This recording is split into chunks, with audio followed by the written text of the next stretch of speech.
The months of December to February peak for home heating equipment fires. WIFR's Bria Walters talks to local fire departments about how Stateliners can keep themselves and their homes safe through the rest of the cold season.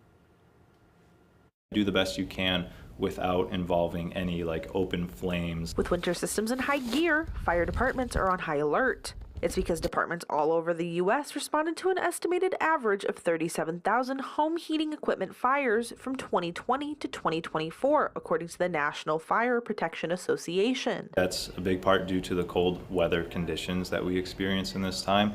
And some people may not be fully aware of risks that they take when it comes to heating their homes. And North Park Fire has seen these types of fires in the last few months. We've had a couple fires, heater and especially stoves. North Park's Deputy Chief Brian Coons warns residents not to use things like stoves or ovens to heat homes. If you're running that for so long, something's going to catch fire. Kerosene heaters as well.